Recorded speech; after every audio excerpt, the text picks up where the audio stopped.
Oke, sudah siap? Bismillahirrahmanirrahim. Assalamualaikum warahmatullahi wabarakatuh. Alhamdulillahirabbil alamin. Alhamdulillahilladzi hadana li hada wa ma kunna linahtadiya laula an hadanallah. Asyhadu an la ilaha illallah wahdahu la syarikalah wa asyhadu anna Muhammadan abduhu wa rasuluhu alladzi la nabiyya ba'da. Rabbi shrah li sadri wa yassir li amri wahlul 'uqdatam min lisani yafqahu qawli. Radina billahi rabba wa bil islami dina wa bi Muhammadin nabiyya wa rasula. Rabbi zidna ilman warzuqna fahman.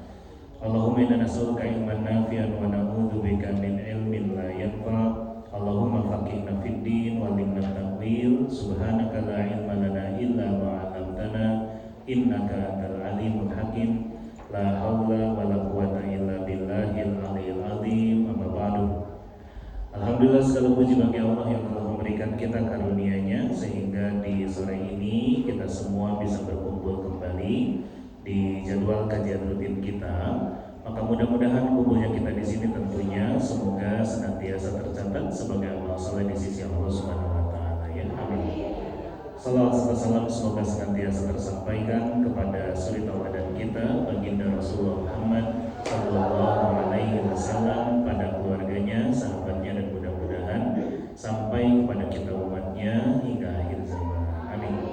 Ibu sehat? Kemana itu kosong? Pada kemana? Liburan? Belum? Oh ya udah. Oh belum, masih sakit. Kenapa? Ini kayaknya lagi musimnya ya Bu ya. Siapa lagi?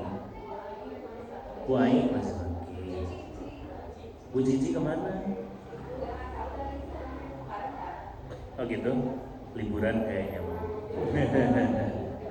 Ya, ngasuh kayaknya mungkin, nggak tahu kita.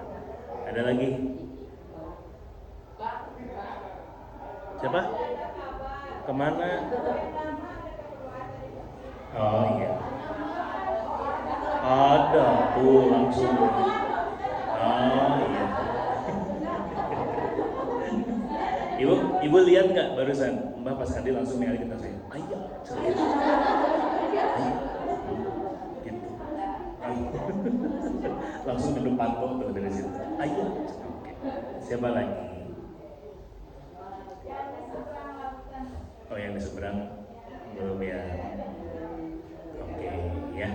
Baik, kita doakan mudah-mudahan yang sedang sakit bisa segera sembuh, ya, yang sedang ada urusan semoga lancar urusannya, dan tentunya untuk kita semua Allah jaga kesehatannya, diberkahi usianya, dan tentunya juga jadi kebaikan dunia dan akhirat, ya insyaallah. Kita buka dengan baca Al-Fatihah sama-sama. Mangga 1, 2, 3. A'udzu billahi minasyaitonir rajim. Bismillahirrahmanirrahim. Alhamdulillahi rabbil alamin. Ar-Rahmanir-Rahim. Maliki yaumiddin. Iyyaka na'budu wa iyyaka nasta'in. Ihdinas siratal mustaqim. Siratal ladzina an'amta 'alaihim ghairil maghdubi 'alaihim waladdallin. Amin. Hari ini sudah tanggal 8. Baik. Mengingatkan ya, berarti besok dan lusa Ibu saum. Insyaallah ya. Saum apa Bu?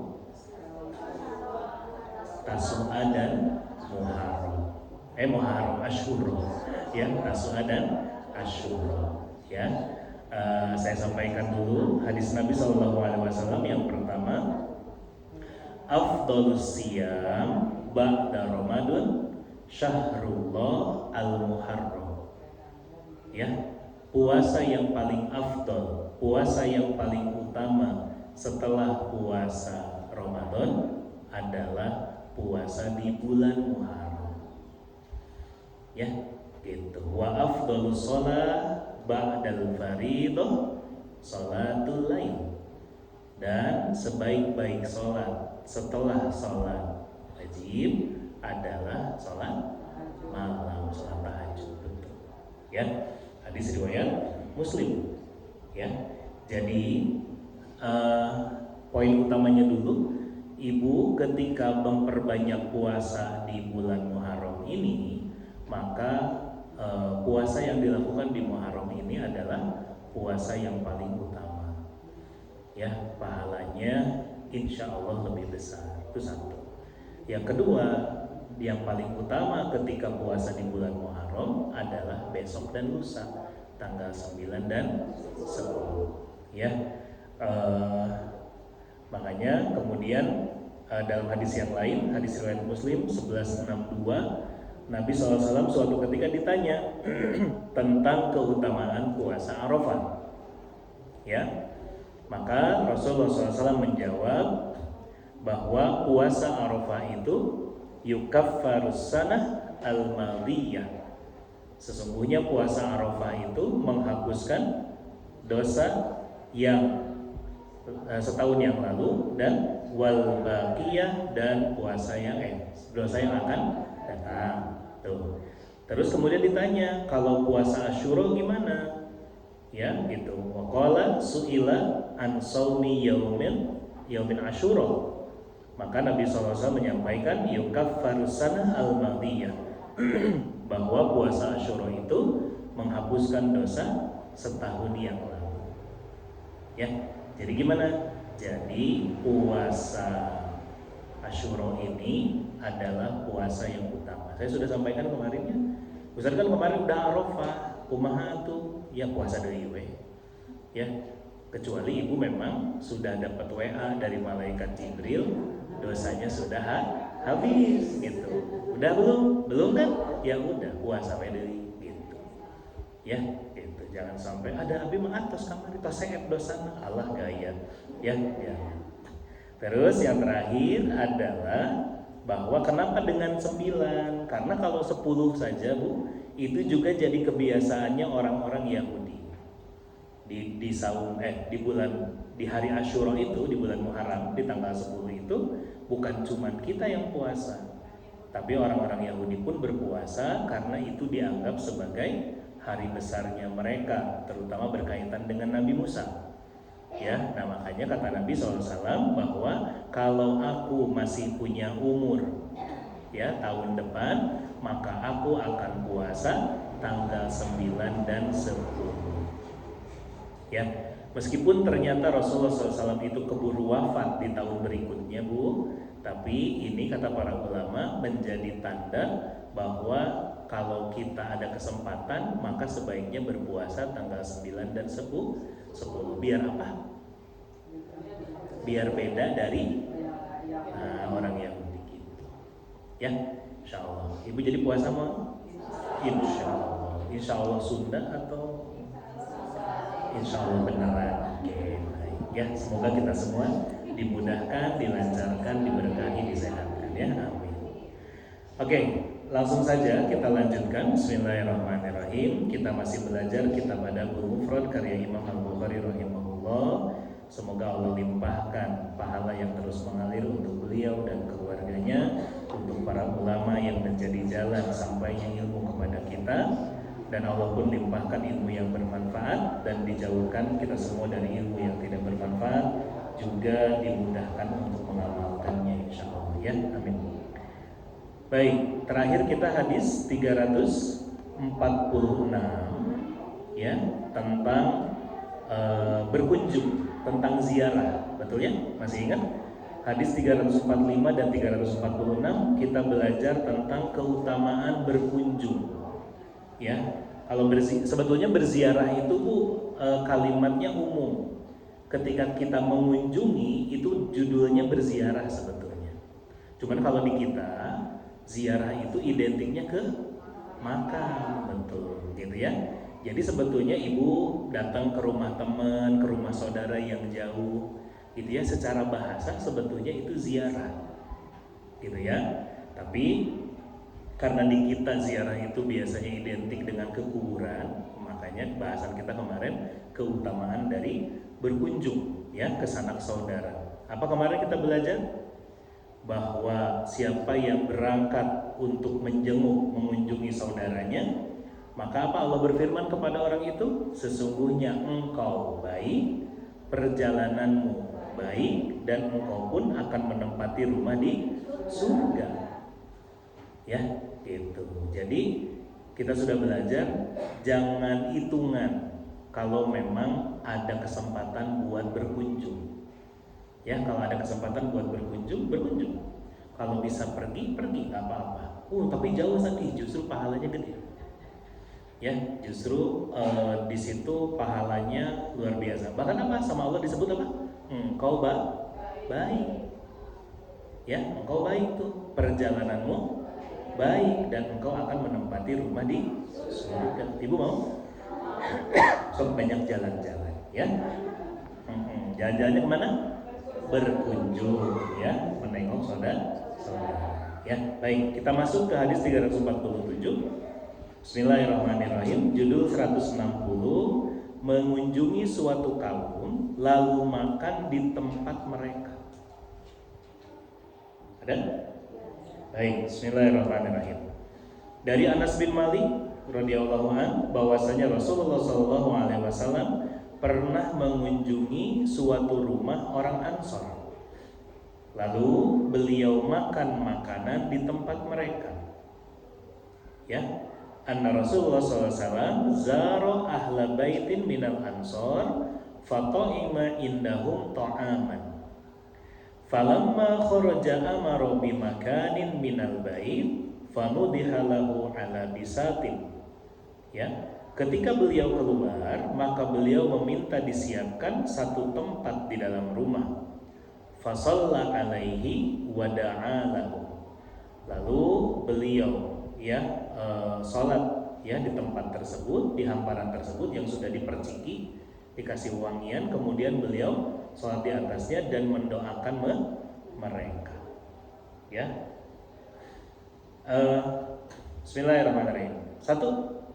Jadi kalau kita lihat lagi hadisnya tuh, Rasulullah pernah mengunjungi suatu rumah dari kalangan orang-orang Ansor, dan ketika berkunjung beliau makan. Ini nanti kaitannya, itulah kenapa kita kalau jadi tuan rumah, kalau memungkinkan siapkan makan. Dan kalau kita bertamu dan ternyata tuan rumah menyiapkan makan, maka ikut makan. Kalau memang ditawari ya, orang tuan rumahnya menyiapkan makan dan kita diminta makan, makan meskipun cuma sedikit. Tapi lihat lanjutannya, ketika sudah selesai makan, maka Rasulullah apa? Meminta ya suatu tempat ya di dalam rumah. Maka tuan rumah pun menyiapkan tempat untuk Nabi ya, yang diperciki. Apa maksudnya? Tempat yang dipercikan buat sholat nantinya. Nabi minta tempat buat sholat gitu. Kenapa diperciki? Biar wangi. Maka tambahan lagi, sajadah ibu di rumah yang suka dipakai sholat, kan ibu kalau sholat di situ, kadang sajadahnya teh nggak dicuci, nggak dipindahin, didinya di musola, misalnya ibu ada musolanya, atau ya di kamar gitu ada tempat ibu buat sholat, maka pastikan wangi. Ya, untuk ieu mah hapeu udah mah di sudut, poek, lembab gitu ya, jangan. Jadi tempat sholat itu wangi, gitu. Terus ya otomatis nggak cuma wangi sih Ustadz, cuma udah 2 tahun belum dicuci, ya belah. Oke, tapi juga harus bersih gitu ya. Karena kenapa? Karena ketika kita sholat kita menghadap siapa? Allah. Maka pastikan tempatnya baik. Begitupun termasuk kalau ada tamu yang mau ikut sholat di tempat kita. Ya, ibu ngiring sholat gitu ya, ikut sholat. Maka apa? Ibu siapkan dan pastikan berikan sajadah yang wangi, yang baru kalau bisa. Baru dicuci ya. Gak usah kayaknya nggak galau-galau. Ya, benar ya saya beli dulu sajadah. Enggak bukan. Ya, gitu. Tapi maksudnya udah yang bersih, wangi, baru dicuci kalau bisa, belum dipakai sama kita gitu. Ya. Maka kemudian tadi selesai sholat, selesai makan, Nabi ikut sholat di situ, ya, gitu. Sholat sunat lah 2 rakaat, terus apa? Dan mendoakan mereka. Ibu kalau ditraktir ngedoain yang traktir nggak? Mau doa sering-seringnya, gitu. Kan dewasa gitu, ibu kan suka gitu. Ya, alhamdulillah hatur nuhun pisan. Mudah-mudahan Allah ganti dengan yang lebih baik. Semoga rezekinya banyak. Jadi sering-sering traktir tak butut ujungna tak. Ya, gitu. Itu mah ngedoain banyak rezeki tapi minta ditraktir. Ya, gitu, minta ditraktir lagi. Nah, maka kita lihat dulu kandungan hadisnya. Yang pertama, hadis ini menerangkan anjuran agar mengunjungi saudara, kerabat, teman-teman, ya, jadi berkunjung, serta anjuran agar mendoakan orang yang dikunjungi dengan kebaikan dan menikmati hidangan di rumah yang dikunjungi. Ingat ya aturannya apa?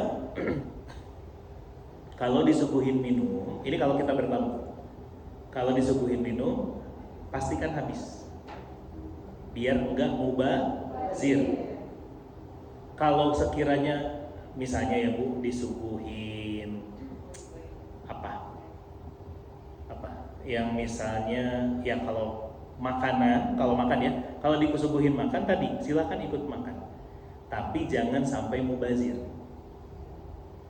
Ya, kadang suka ada Bu yang nyicip sana nyicip sini sedikit-sedikit tapi akhirnya nggak habis, nggak boleh. Ya, gitu. Jadi pastikan kalau misalnya minum dikasih apa? Teh gitu ya, atau ibu dikasih kopi. Terus apa? Terus kemudian diminum sama ibu setengah gitu. Pulang aja jangan. Pastikan habiskan. Ya, gitu. Kalau misalnya disuguhin makanan, misalnya apa? Dikasih apa Bu? Pisin. Piring kecil. Misalnya ada apa di situ teh? Ada puding, ya. Nah, hari ibu mending nasi padang, semuanya tidak. Banyak dilupisin, ya. Nggak piring kecil nasi padang mah gede, ya kan? Anggaplah apa? Puding atau bolu, gitu ya. Tapi kalau itu adalah yang sama ibu harus dipotong, maka pilih, mau dimakan boleh, tapi harus habis. Jangan sampai comel dikit, terus sisa. Kalau ada sisa dari tamu sama ibu biasanya diapain? Dibuang. Bazir nggak? Bazir. Maka kita yang jadi tamu pastikan habiskan. Ya. Atau misalnya kata ibu kayaknya teh enggak deh, ini mas saya kurang suka misalnya. Kalaupun misalnya suka sih tapi nggak akan bisa banyak-banyak, ini dikasihnya sepiring kecil pasti mau habis, nggak dimakan. Udah gitu. Kenapa ibu nggak makan? Ngantosan kewe makan siang misalnya gitu ya, pengennya makan yang banyak gitu. Pokoknya intinya jangan sampai jadi mubazir. Oke? Nah, termasuk tambahannya adalah jangan juga bertamu sengaja memang pengen nunggu makan siang. Ya, bertamu kabuteten jam sabaraha? Jam 11 saparapat. Jadi kan azan duhur. Nah, kan belum beres tah. Bertamunya kan belum beres, keburu adzan. Gitu. Terus apa? Terus sugan diajak makan siang nggak boleh. Ya. Makanya jadwal bertamu biasanya jam berapa Bu? apalagi mepet ke duhur gitu. Mending nanti kan udah duhur. Mending nanti udah duhur. Terus misalnya pas kita datang, tuang heula itu. So, kita baru selesai makan dulu. Ya udah makan apa? Paham ya? Meskipun cuma sedikit. Jadi saya sudah makan dulu Bu barusan. Saya begitu sebelum kesini saya makan dulu. Makan dulu sedikit. Makan. Karena yang kita cari adalah keberkahan. Satu lagi, dan kalau selesai makan, doakan secara khusus. Udah hafal kan doanya? Satu, hadis riwayat Muslim, mau ditulis? Allahumma. Dengerin dulu ya, bisi udah hafal. Allahumma at'im man at'amani wa aski man saqani. Hafal nggak? Nggak, tulis berarti. Allahumma at'im. Alif, to, ain, mim. At'im. Kalau nulis pakai Latin, ATH curok, I sama M. At'im. Curok, terserah. Ya. At'im. At'im. At'im. Nah gitu. Doa kalau kita ditraktir makanan, ya, disuguhin makan. Nah, doain. Atau dikasih buat buka puasa, doain ini. Tidak tara ada si ganatnya. Ya. Allah. Iya, benar. Ustaz kan udah jazakallah, iya. Cuman ternyata Nabi sendiri ngajarin ada doa khusus. Allahumma at'im man at'amani man at'amani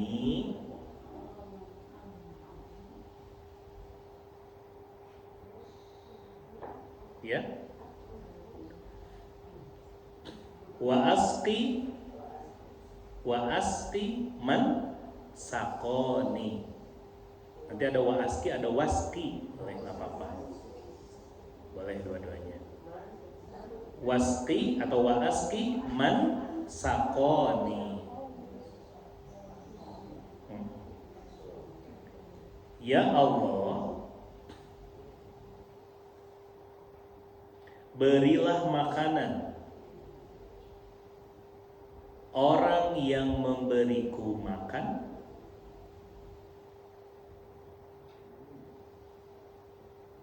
dan berilah minuman orang yang memberiku minum.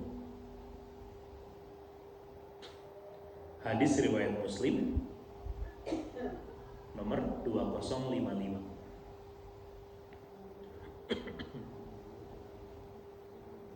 Sudah?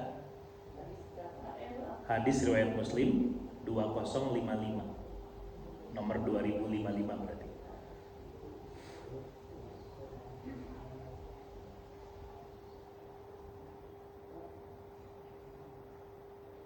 Sudah?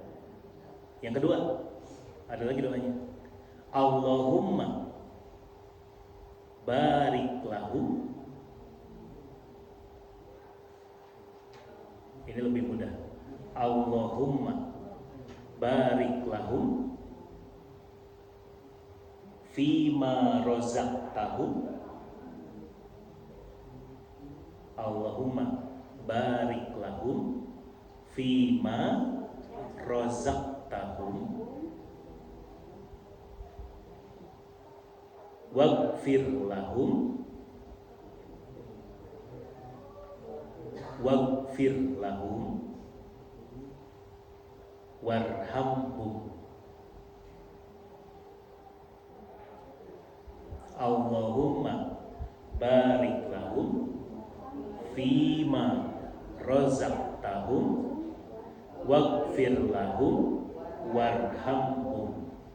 Nah, ya Allah, berkahilah rezeki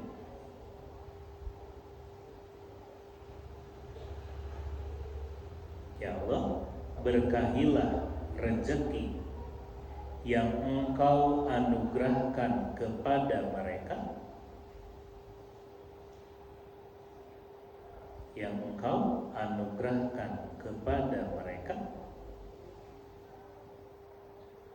ampuni mereka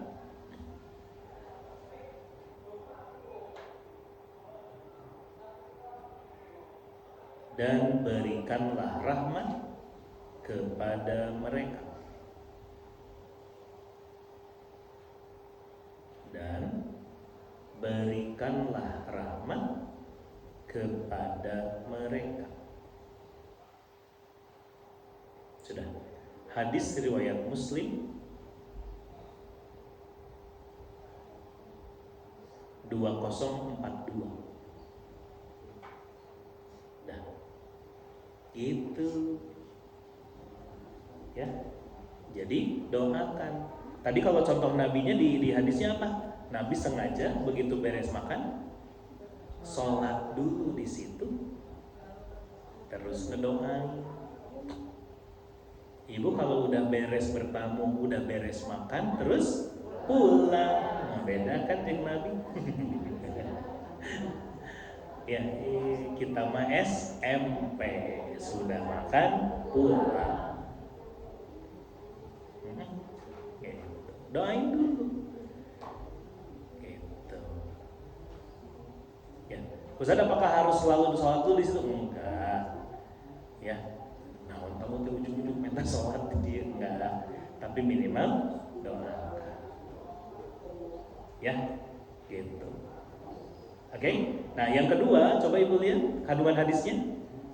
Dahulu para sahabat radhiyallahu anhum mencari berkah dari Nabi SAW dengan sholatnya beliau di rumah mereka, dan juga dengan menghidangkan makanan untuk beliau SAW. Ya, berarti gimana? Apalagi kalau yang bertamunya adalah, ya kalau dulu para sahabat sengaja, ya senang kalau Nabi bertamu atau sengaja mengundang Nabi untuk bertamu. Kalau kita pun berarti apa? Ketika yang bertamu kepada kita adalah orang yang soleh, gitu ya, termasuk orang-orang yang memang sudah seharusnya kita muliakan. Orang tua datang ke rumah, ya, sesepuh di keluarga mungkin datang ke rumah, orang-orang yang baik, guru-guru kita yang datang ke rumah. Maka apa, Bu? Itu teh membawa keberkahan. Maka apa? Kita sebagai tuan rumah layani dengan sebaik mungkin. Ya, gitu. Misalnya apa? Oh itu mau ada, kan ibu dulu gitu ya, mau ada orang tua ke rumah, diberesin semua. Ya, diberesin, disiapin segala macamnya, gitu. Dalam rangka apa? Kenapa ibu beberes semuanya, terus disiapkan semua? Biar dicarekan, kan gitu. Tapi sebetulnya adalah apa? Untuk mencari keberkahannya. Ya, termasuk gitu. Nanti ya kita praktek ini ya. Gitu. Kalau misalnya yang datang kepada kita teman-teman ngaji, ya, guru-guru kita datang ke rumah, ibu harus senang karena itu teh berkah. Ya, kayak Abi bertamu lah. Ya. Mau Bu, nanti saya bertamu ke rumah ibu ya. Cik, rek disiapkeun naon. Teu keta. Ya, enggak. Ya, gitu. Jadi intinya apa? Yang menjadi tuan rumah memberikan, ya, apa bahasanya, hidangan ataupun jamuan terbaik buat tamu-tamunya, dan kita yang bertamu pun tahu diri, ya, untuk tidak merepotkan, dan sebisa mungkin kalau bertamu itu apa, Bu? Jangan lama-lama, ya, datang, sampaikan keperluannya apa, pulang. Oh disuruh makan dulu, boleh makan dulu. Ya, oh ngobrol dulu sebentar, mangga silakan. Doakan, oh kepotong sholat dulu. Tapi begitu udah beres, pulang. Ya, kenapa? Karena beda tipis, Bu, antara bertamu yang lama untuk berkah dengan bertamu lama tapi ngahesekeun tuan rumah. Tamu teh balik-balik, ya, begitu ti isu. Terus sekarang udah rek maghrib can balik keneh wae. itu nggak boleh. Jangan sampai kita kalau lagi bertamu terus sampai ada komplain lah ya, orang tuan rumahnya sampai ngomel ya. Wallahu a'lam bishawab. Bisa dimengerti, dipahami? Ada yang mau tanya? Boleh. Apa Bu? Bentar Bu, Bu Haji, kenapa? Nuhun hungkul. Oh boleh, nggak apa-apa, boleh. Itu cukup sebetulnya ya. Atur nuhun jamuannya, jazakumullah khairan. Semoga Allah balas dengan yang lebih baik, gitu ya. Meni enak pisan hidangannya. Atur nuhun sing digentosan melambung saya. Cukup, nggak apa-apa. Boleh begitu aja boleh. Ya. Tapi kalau ibu hafal doa yang tadi, ibu nanti sambil pulang sambil berdoa itu. Ya, nggak usah kemudian sok kadek pegang kepala Allahumma ya gitu. Oke? Boleh?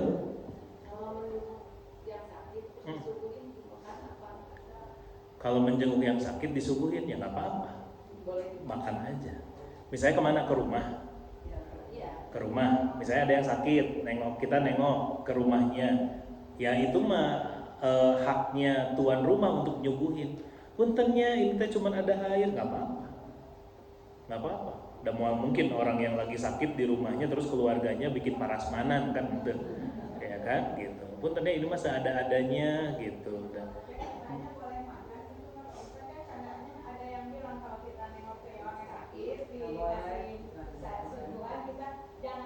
kela makan naon kela? Makan aja nggak apa-apa. Boleh, kata siapa nggak boleh? Kebiasaan ya? Enggak apa-apa. Enggak pernah ada larangan nggak boleh dimakan gitu. Punten. Misalnya ada yang tahlil, terus ngadain tahlilan, terus ibu dikasih makanan, makan. Kata siapa haram? Ayatnya ada, nggak boleh mengharamkan apa yang sudah dihalalkan Allah. Nggak apa-apa. Paling apa sih disuguhin ibu atur nuhun terus disiapin minum, ya kan gitu kan, dikasih minum gitu ya, duduk ibu teh ngariung kumaha kemarin, iya alhamdulillah kemarin teh dimudahkan seluruh santri, ini minumnya dulu, minum aja. Entong ibu teh lah jeung haus deh abi teh di Bandung ya, tapi ieu ngalayat nu maot teu meunang diminum, ibu teh ngomongkeun cai we. Nah, itu nyiksa diri, nggak boleh. Nggak apa-apa. Yang nggak boleh adalah minta. Itu ayat cai-cai acan ya teh, nggak boleh. Paham? Ya, enggak. Kan selalu prinsipnya dikasih, terima. Nggak dikasih, jangan minta. Udah. Ya, jadi kalau misalnya ibu ini punten, ini airnya, oh ya nuhun, minum nggak? Ya. Ibu dibawain, ternyata misalnya kan suka ada yang gitu juga, nengok atau bukan ziar, iya, takziah. Terus kadang kita cuma takziah aja, ya itu Bu, mangga turun, ini saya cuma bisa takziah aja, punten nggak bisa datang kemarin waktu memakamkan, misalnya gitu. Terus suka dikasih bingkisan, mereka menyiapkan, nggak apa-apa, terima aja, nggak apa-apa. Itu karena setiap budaya beda-beda. Yang nggak boleh ngarep. Teramin ziarah atau takziah kadinya itu benang naon paling nggak boleh. Ya, gitu. Nggak apa-apa. Misalnya ibu ini dikasih biskuit kayak kue kayak apa? Boleh. Itu mah bagian dari, meskipun mereka sedang berduka, tapi mereka berusaha untuk menjadi tuan rumah yang baik, untuk menjamu tamunya, boleh. Nggak ada masalah. Ya, Allah alam.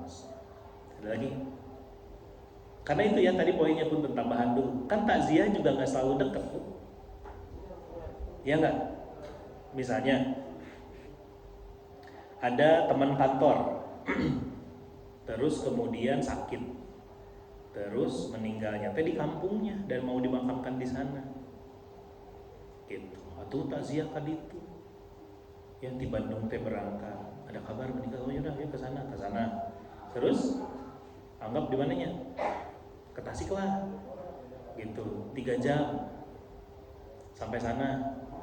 menang minum, ya kan? Tapi jauh, tadi lupa nggak mampir dulu beli minum, ya. Jadi mudarat nggak? Mudarat, jangan. Kenapa? Disuguhin ada minum, ada air, minum aja apa? Ya, gitu. Allah. Ada lagi yang lain? Cukup? Baik, lanjut dulu. Hadis 348. Bismillahirrahmanirrahim. Ali bin Hajar mengabarkan kepada kami, ia berkata, Saleh bin Umar al-Wasiti mengabarkan kepada kami. Dari Abu Khaldah, ia berkata, Abdul Karim Abu Umayyah mendatangi Abu Aliyah dengan mengenakan pakaian wol. Lalu Abu Aliyah berkata kepadanya, ini adalah pakaian para rahib. Sesungguhnya jika kaum muslimin saling berkunjung, ya, maka mereka berpenampilan indah. Kandungan hadisnya langsung aja dilihat, Bu. Hadis ini menerangkan agar memilih pakaian yang indah pada saat berkunjung, dan menerangkan bahwa dahulu para sahabat dan tabi'in berdandan apabila hendak mengunjungi kerabat dan saudara mereka. Apa poinnya berarti? Berpakaianlah yang pantas kalau mau berkunjung. Ya, berpakaian yang pantas kalau mau berkunjung.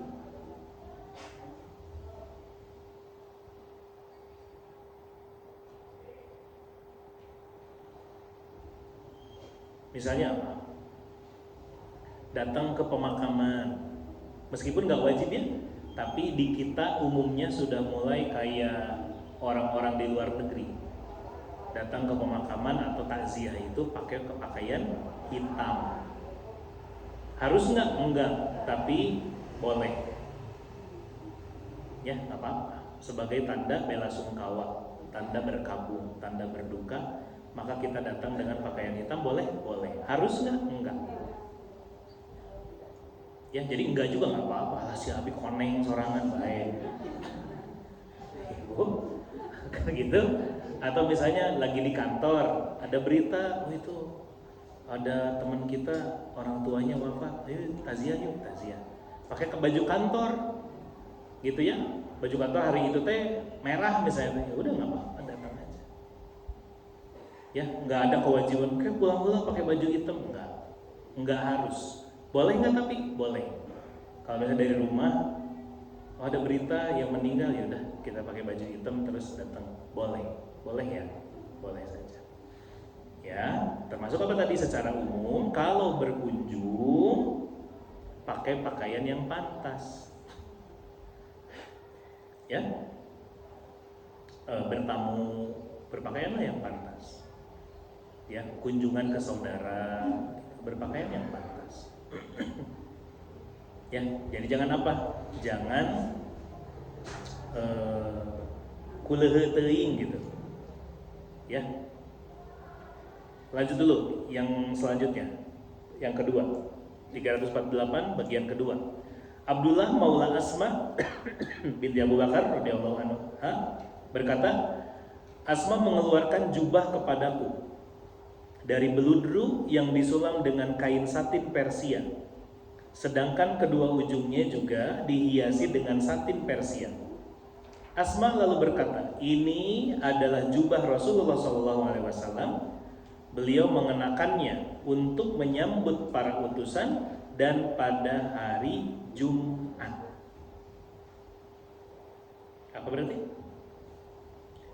Nabi SAW punya baju khusus untuk Jumatan sama menerima tamu. Tamunya menyambut utusan ya, maksudnya tamu yang dikirim dari luar negeri atau dari suku-suku lain untuk bertemu dengan Rasulullah. Tamu negara lah kalau bahasa kita. Ya, ini bentuk apa? Bentuk bahwa Nabi menggunakan pakaian yang pantas ketika sholat dan ketika menerima tamu kenegaraan atau tamu apa namanya, Bu? Tamu yang spesial gitu. Nah, berarti gimana? Satu dulu. Nih, catatan saya di sini apa coba?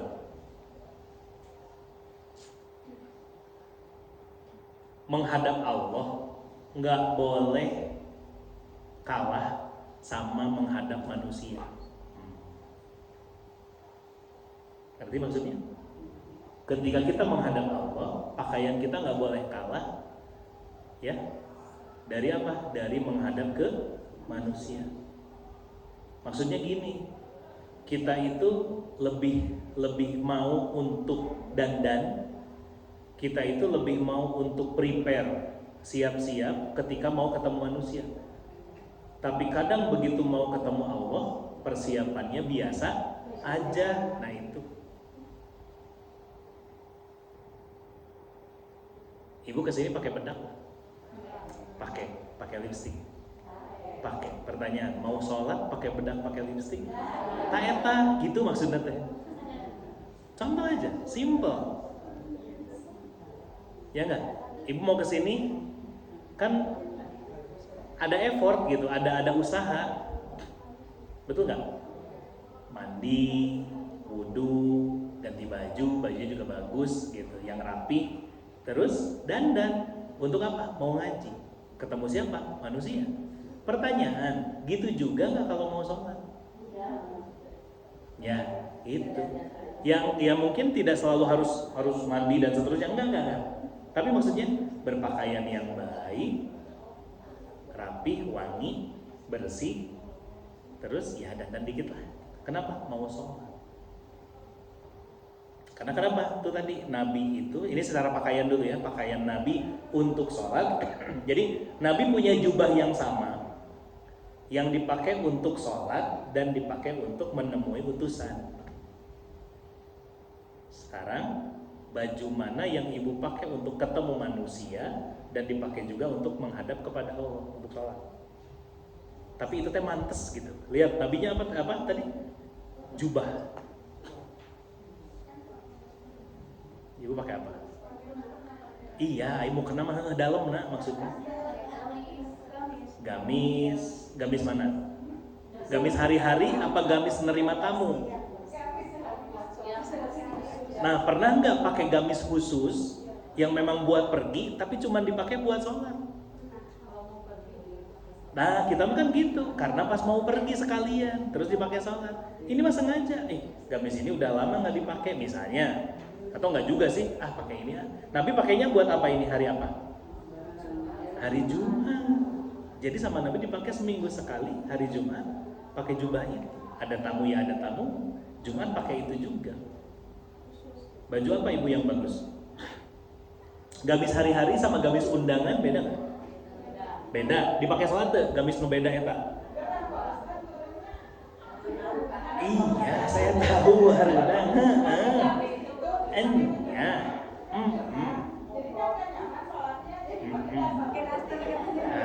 Darinya. Sekarang balik lagi. Ini punten ya. Mukena itu harus nggak? Enggak. Syarat sholatnya perempuan apa? Nah, kalau gamis ibu nutup aurat nggak harus pakai mukena. Apa ciri pakaian perempuan yang baik? Menutup aurat. Yang mana cirinya menutup aurat? Yang mana? Yang bisa, yang ibu sudah bagus berpakaiannya, ya sesuai dengan kaidah. Ketika apa? Ketika ibu udah nggak harus pakai mukena lagi buat sholat. Paham? Paham nggak? Kerudung panjang, pakai manser, pakai kaos kaki. Iya, pakai harus mukena lagi nggak? Enggak. Sholat. Makanya contohnya ya, ini bisa ibu pakai ketika misalnya undangan nih, biar nggak ribet. Udah, undangan tuh pakai pakaian yang pantas, tertutup auratnya. Udah, ibu nggak harus ribet pakai mukena lagi. Dalam keadaan berwudu. Undangan kan biasanya kita siang ya, dalam dulu sedikit. Undangan siang, wudu. Kan undangan tuh mulai jam 11 biasanya kan, resepsi. Wudu. Gak apa-apa mepet berangkatnya setengah 12 misalnya. Berangkat, undangan, atau misalnya berangkat, nanti sampai tempat undangan sholat duhur dulu. kalau ada masjidnya. Sholat duhur dulu, atau ibu sholat duhur dulu di rumah misalnya, baru berangkat undangan, boleh. Udah pakai pakaian begitu tapi nggak usah pakai mukena lagi. Nah kayak gitu-gitu Bu. Arti maksudnya, saya nggak maksud ngerepotin ya, tapi sekali-kali kita harus usaha gitu untuk tampil cantik. Kalau ibu mah di depan Allah, ya Allah nih saya berdandan begini bukan cuma buat undangan, tapi saya juga mau menghadap kepada gitu. Cek malaikat teman nih gaya, reka mana? Tumben. Untuk aja nggak kedengeran malaikatnya. Malaikatnya nggak kayak kita, jadi ente. Gimana mun gitu, malaikat nanti siga kita gitu. Gaya kemana? Sinario, ya. Gitu. Paham? Iya gitu. Jadi mandi, wudhu, berdandan. Misalnya udah setengah 12 atau udah mau jam 12, duhur dulu, baru berangkat. Atau keburu siang ya udah jam 11. Undangan sebentar. Kan biasanya kan gitu, sesalaman, makan harus wudhu lagi nggak? Enggak kan? Enggak, kumur-kumur, beres. Nanti cari musola, sholat. Gitu. Bisa tapi terkuat sok hayang hitut, nah resiko ya tapi. Ya, gitu, itu mah resiko, beda deh. Oke? Gitu. Jadi apa? Intinya adalah lihat kandungan hadisnya. Satu, di antara ajaran Nabi SAW adalah memperhatikan dan memilih pakaian yang bagus dan indah ketika menerima tamu dan hendak sholat Jumat. Makanya gini, tambahan lagi ya, ini nggak harus, tapi sebagai latihan. Ibu nggak harus begitu tiap sholat, enggak. Tapi seminggu sekali teh ada yang begitu gitu. Makanya tadi kalau ibu mah nggak usah pas Jumatan, tapi pas jadwal undangan, nah duhurnya ibu mah gaya gitu. Ya, wah Sabtu Minggu ini ibu ada undangan nih. Oh berarti nanti ibu punya apa ya? Punya rencana. Berarti nanti mandi dulu apa segala macam, siap-siap, terus undangan, terus kemudian mungkin makan dulu nggak apa-apa kalau keburu. Tapi kalau misalnya ngantrinya lama teh mah udah keluar deui, sholat heula. Nanti udah sholat, udah sieun keburu batal kan ibu mah. Ya, terus apa? Nanti balik lagi ke tempat resepsi. Terus makan boleh nggak apa-apa. Oke? Halo? Ya baik. Ya, termasuk tadi menyempurnakan pakaian ibu untuk apa? Untuk sholat. Ya, sebaik-baik pakaiannya perempuan adalah bisa langsung dipakai sholat. Gitu. Ya, makanya apa? Ibu mah sebetulnya cuma harus hati-hati sama apa? Tangan ibu kalau pakai yang longgar kan suka melorot. Nah, sedangkan ini teh kan aurat, makanya pakai manset. Kan melorot juga tuh jauh kan, paling ke sini. Gitu. Pakai manset. Kaos kaki, ayo undangan mah kayaknya ibu pasti pakai kaos kaki kan? Gitu. Ya, bisa. Makanya termasuk, nah jilbabnya juga, kerudungnya jangan yang bulat-bulit ke leher. Nih, yang mengulur aja, cakep kok. Ya, dari list ibu insya Allah. Bisa nggak? Nyobain ya. Ustaz kan besok mau puasa nggak terisukan kewe.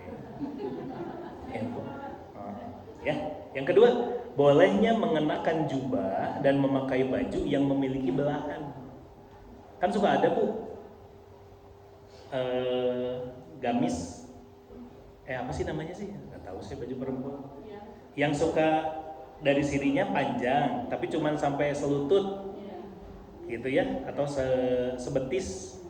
Tapi ada belahannya panjang gitu. Tapi terus di bawahnya ya Bu pakai celana atau ada rok lagi. Tapi gitu ya.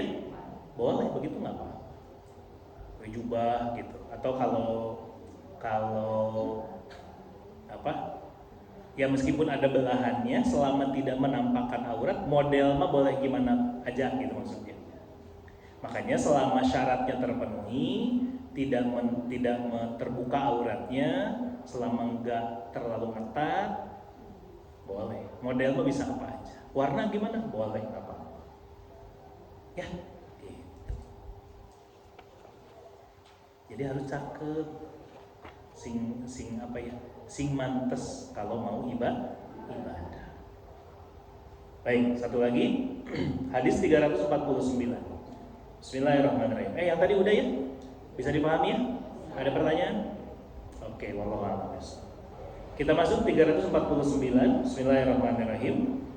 Al-Makki mengabarkan kepada kami, ia berkata, Hanzalah mengabarkan kepada kami dari Salim bin Abdullah. Ia berkata, aku mendengar Abdullah bin Umar radhiyallahu anhu berkata, Umar bin Khattab radhiyallahu an pernah mendapatkan pakaian yang mengkilap. Ia lalu membawanya kepada Rasulullah SAW dan berkata, ya Rasulullah, belilah ini dan pakailah di hari Jumat atau ketika menyambut kedatangan para utusan. Maka Nabi SAW bersabda, sesungguhnya orang yang memakai ini adalah orang yang tidak mendapat bagian di akhirat. Ternyata kainnya kain apa, Bu? Kain sutra. Ya, makanya Nabi sampaikan orang yang pakai sutra laki-laki ya. Laki-laki yang pakai sutra nanti nggak kebagian di akhirat, di surga. Ya. Nah, di saat yang lain Rasulullah SAW diberi sejumlah pakaian. Beliau lalu mengirimkan satu di antaranya kepada Umar bin Khattab dan satu lainnya kepada Usamah serta satu lagi kepada Ali bin Abi Thalib. Umar lalu berkata, ya Rasulullah, Usamah serta satu lagi ya Rasulullah, engkau mengirimkannya kepadaku, padahal aku mendengar engkau telah bersabda tentang pakaian ini seperti yang engkau sabdakan. Ya, jadi Umar bingung. Dulu Rasulullah bilang nggak boleh nih ini tadi dipakai, tapi terus Nabi ngasih. Maka Nabi bersabda, engkau bisa menjualnya atau engkau dapat memenuhi hajatmu dengannya. Ya, ini sudah dibahas di hadis 71. Masih ingat nggak? Masih. Yang mana berarti? Bahwa apa? Waktu Umar mau ngasih kepada Umar bilangnya apa? Ya Rasulullah, belilah ini biar engkau bisa pakai. Nawarinnya apa? Nawarin buat dibeli. Maka Nabi menolak. Kalau harus beli mah nggak mau. Dalam artian bukan pengen dikasih ya, tapi buat apa beli? Terus yang kedua tadi Umarnya bilangnya apa? Bahwa belilah dan pakailah. Umar nyuruhnya pakai. Maka Nabi bilang nggak boleh ini dipakai. Oke, tapi yang kedua ketika Rasulullah ada yang ngirim kain sutra, maka sama Nabi dibagi-bagi. Ya, ada yang ke Umar, ada yang ke Usamah, ada yang ke Ali. Maka begitu Umar bin Khattab dapat lagi, loh, kok ini mah kainnya sutra juga, kan bukannya waktu itu nggak boleh. Maka Nabi menyampaikan bahwa apa? Enggak, bukan buat dipakai. Apa kalimatnya? Engkau bisa menjualnya atau engkau dapat memenuhi hajatmu dengannya. Mau dijual mangga, mau dikasihin boleh, mau dihadiahkan ke siapa juga boleh, bukan buat dipakai. Ini mah Rasulullah cuma mau ngasih. Apa pelajarannya buat kita, Bu? Kita sudah pernah bahas ini. Satu, laki-laki nggak boleh pakai pakaian sutra. Mau itu yang keseluruhan ataupun yang sebagian. Ya. Mau itu yang keseluruhan ataupun sebagian. Atau termasuk ada kandungan sutranya, itu juga nggak boleh.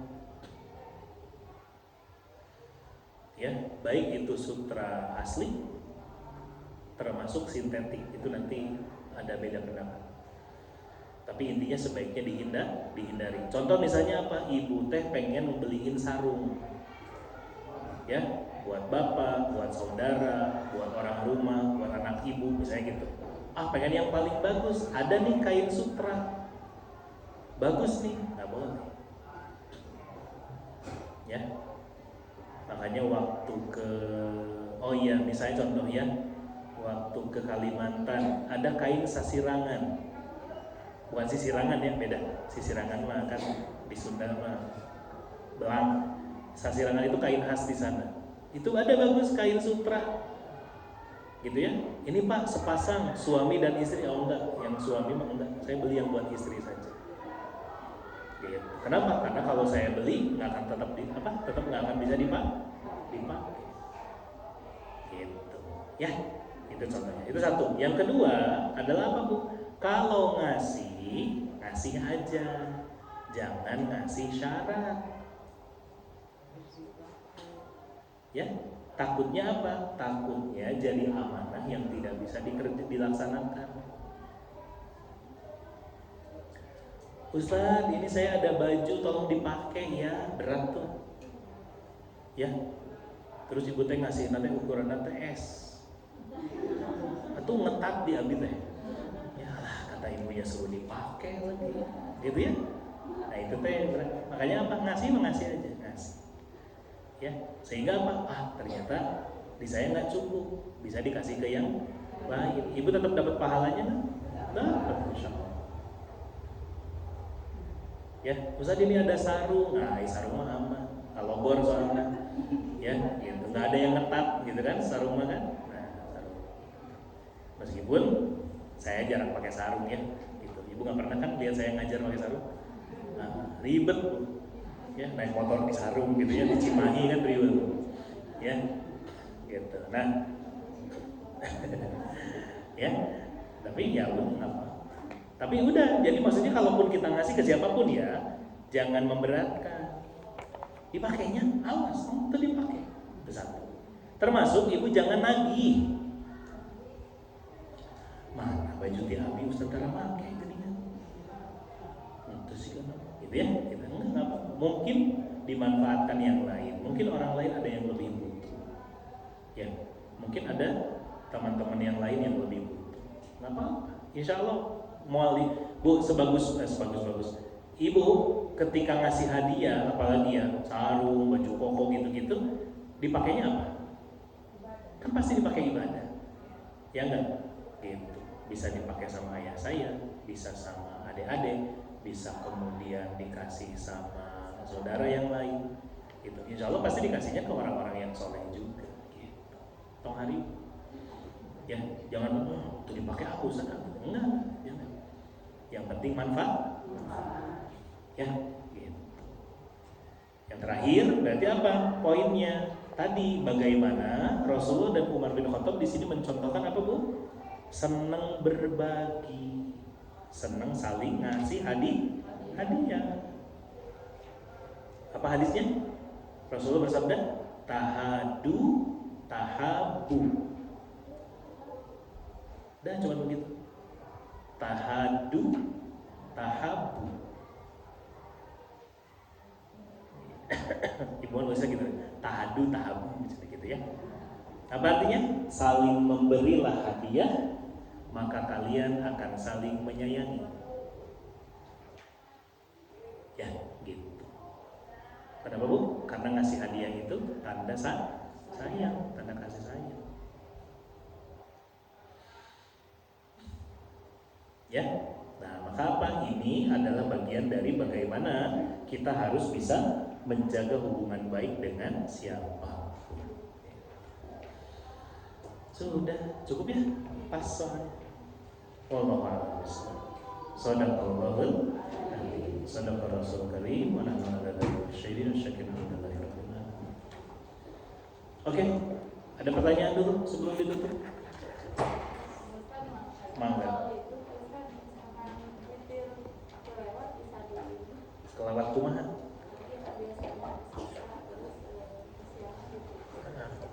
Jadi jam berapa? Subuh. Asal sebelum azan subuh boleh. Oh enggak, udah aja. Kalaupun ada, biasanya yang diganti sama Rasulullah itu adalah qobla subuh. Ngerti nggak? Misalnya contoh, karena pernah ada ini terutama bapak-bapak ya biasanya. Misalnya bapak biasanya begitu adzan subuh teh sudah siap. Biasanya sudah siap. Jadi sholat qobliyah subuh, terus ke masjid atau ke masjid qobliyah, baru terus subuh berjamaah. Suatu ketika, karena sudah rutin begitu ya, suatu ketika kesiangan. Pas bangun teh adzan, langsung buru-buru wudu. Begitu ke masjid qomat. Sempet qobliyah enggak? Enggak, maka ikut sholat subuh berjamaah, pulang qobliyah di rumah. Boleh, niatnya qobliyah. Tapi itu sekali-kali. Dan dikerjakannya di mana? Di rumah, tong di dia. Sholat pada subuh. Wah, jangan ya. Di rumah. Kalau satu terbiasa qobliyah subuh, yang kedua karena suatu ketika kesiangan. Sekali-kali boleh. Ya, kalau witir nggak keburu, ya udah nggak apa-apa. Contoh, ibu bangun tahajud, khusyuk teuing, kan ibu mah kalau sholatnya lamanya, gitu. 1 rakaat Al-Baqarah, ibu makan gitu ya. Gitu, amin ya. Tapi begitu salam nih, adzan, teu kaburu witir. Ya, gitu. Ada para ulama yang menyampaikan nggak apa-apa witir dulu. Gitu ya. Tapi kalau misalnya kalau kami yang laki-laki biasanya kan karena ngejar ke masjid ya Bu. Jadi mau kaburu, udah jadi nggak sempat witir, ya sudah. Berarti sholatnya cuma tahajud aja, nggak pakai witir. Sudah. Ya gitu ya Bu. Boleh. Ini yang dibiasakan sama Abu Bakar As-Siddiq radhiyallahu anhu. Beliau itu sudah isya, ba'da isya, terus witir. Berarti nanti pas bangun tahajud nggak usah witir lagi. Itu boleh. Ya, karena hadis Nabi bilang la witroni fi lailah. Tidak ada 2 witir dalam 1 malam. Jadi kalau udah aja. Gitu. Ya. Ada lagi? Cukup? Alhamdulillah. Oke, itu untuk hari ini. Terima kasih Ibu sing sehat semuanya. Semoga jadi ilmu yang berkah buat kita semua ya. Kita tutup dengan istighfar, hamdalah dan doa majelis. Astagfirullahaladzim, astagfirullahaladzim, astagfirullahaladzim. Alhamdulillahirabbil alamin. Subhanakallahumma wa bihamdika asyhadu an la ilaha illa anta astaghfiruka wa atubu ilaik. Alhamdulillah. Hatur nuhun, hapunten samudaya kepatan. Allahumma fiq. Ila Assalamualaikum warahmatullahi wabarakatuh. Waalaikumsalam.